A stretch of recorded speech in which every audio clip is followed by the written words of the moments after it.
Les pays occidentaux n'ont pas intérêt à ce que l'Afrique tombe. Parce que si ça se passe très mal, s'il n'y a pas une situation un minimum stable, qu'est-ce qui se passe? Bon, ben, on risque d'avoir moins de matières premières dont on a besoin, et en échange, on risque de moins leur vendre de choses.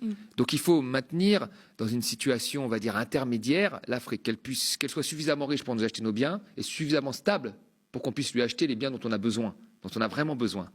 L'énergie et les matières premières. Mais personne n'a intérêt à ce que l'Afrique se développe trop. Parce que si elle se développe demain, imaginons que l'Afrique développe son industrie, comme l'a fait la Corée du Sud, un pays qui était, il y a 60 ans, aussi pauvre que le Mozambique.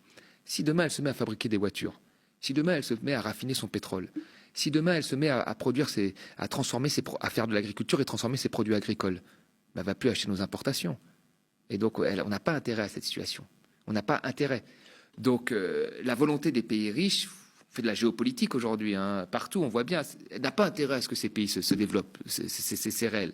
Maintenant, si j'étais à la place des Africains, c'est très difficile. C'est-à-dire que moi, la première chose que je ferais, c'est déjà, je serais beaucoup plus agressif dans la négociation. Parce que si vous n'avez pas de financement, alors vous pouvez tenir des grands discours, c'est toujours agréable, mais une fois qu'on passe au concret, c'est quoi l'Afrique aujourd'hui concrètement? Comme elle n'a pas accès au financement, comme elle ne maîtrise pas les biens qu'elle produit, dans les volumes comme dans les prix, eh ben, elle essaye de faire aujourd'hui, pour qu'il y ait de l'activité, d'attirer le plus d'investissements directs étrangers, en faisant des zones franches où on paye très peu d'impôts, en disant voilà, c'est la seule façon qu'on a de relancer l'économie.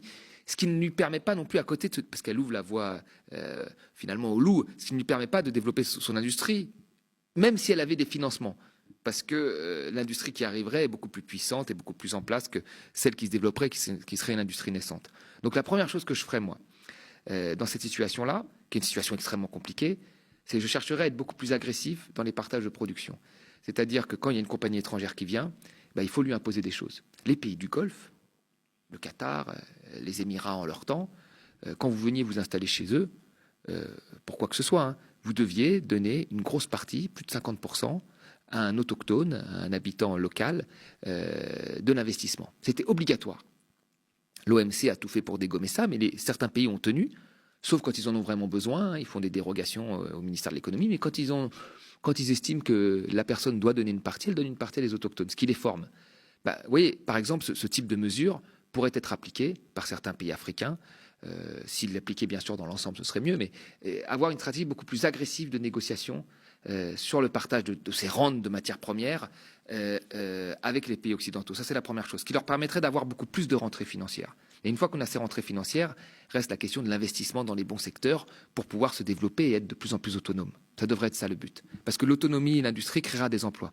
Créer des emplois, ça permettra aux jeunes diplômés de là-bas de rester chez eux et de travailler chez eux. Ce qui est le désir de tout le monde. Personne n'a envie de migrer, de prendre une embarcation de fortune. Et même les migrations qui se font, on en parlera dans le deuxième sujet. Mais dans les meilleures qualités, c'est toujours des moments difficiles, des drames, parce qu'on est séparé de sa famille, etc. Donc c'est très compliqué. Donc là, ça permettrait d'assurer un avenir à une jeunesse qui n'en a pas dans son pays parce qu'il n'y a pas d'activité économique.